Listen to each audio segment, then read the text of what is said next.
এই ভালোবাসা মহাব্বতের জুটিটা যেন শুধু কেকের মধ্যে সীমাবদ্ধ না থাকে, আমরণ আমাদের ভালোবাসা মহাব্বত খুনসুটি যেন সারা জীবন বিরাজমান থাকে। আমাদের মহাব্বতটা যেন শক্তিশালী থাকে মনের গভীর থেকে শুরু করে। ঐতিহ্যবাহী বাণিজ্য মেলার মধ্যে দোকানদার বলতেছেন, এই যে আপু 600 টাকা দিয়ে আপনাদের সংসারদারি কিনে নিয়ে যান, 600 টাকা দিয়ে আপনাদের পুরো সংসার গুছাতে পারবেন এই সরঞ্জামগুলো কিনতে পারলে। তারপর আমার বান্ধবীরা আমরা বলতেছি, ভাই আমরা এখনো সিঙ্গেল মানুষ, এগুলার সংসারদারি কিনে কি করব, আমরা এখন আমাদের নিজেদের শখগুলো পূরণ করায় আসি, এসব সংসারদারি কেনার মতো আমাদের অত টাকা পয়সা নাই। এর ফাঁকে আবার বলতে পারেন বাণিজ্য মেলা তো শেষের পথে, তো এতদিনে কেন আমি আবার আরেক পার্ট ভিডিও নিয়ে আসছি। এটা হচ্ছে শেষ পার্ট। শেষ পার্টের শেষে কিন্তু একটা বিশেষ একটি ভিডিও ফুটেজ আছে, যেটা স্মৃতির পাতা হিসাবে তুলে ধরার জন্য আমি পুরো ব্লগটা এভাবে সাজিয়েছি।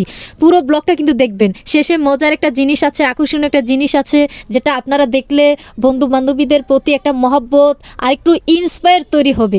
গাইস, এর জন্য ভিডিওটা পুরাটা দেখবেন, স্কিপ কিন্তু করবেন না, ঠেলে কিন্তু দিবেন না। তারপর আমরা মেলার বাউন্ডারি থেকে বের হয়ে একটা রিস্কার মধ্যে উঠে গেছি, সবগুলো বান্ধবী একসাথে গাড়টি, এক বেচ নিচে আরেক বেচ হচ্ছে উপরে, চিপকায় চাপকায় যাইতেছি আর মনে হচ্ছে যেন আমরা আকাশের উপর দিয়ে যাচ্ছি। অনেক মজা, অনেক ভালো লেগেছে, অনেক আনন্দ লেগেছে। আমরা বান্ধবীরা একসাথে আমরা রিস্কার উপর উঠে যাচ্ছি। এরই সাথে চলে আসছে সে মজা, সে আনন্দের পার্টটা, যেখানে আমার একজন বান্ধবী আমাদের প্রত্যেকের নাম দিয়ে এই কেকটা সুন্দর করে ডেকোরেশন করে বানিয়েছে।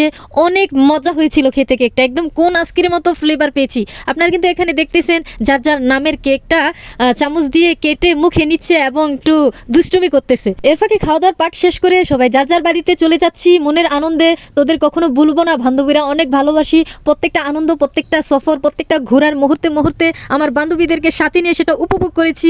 অনেক মিস করছি বান্ধবীরা, আই মিস ইউ।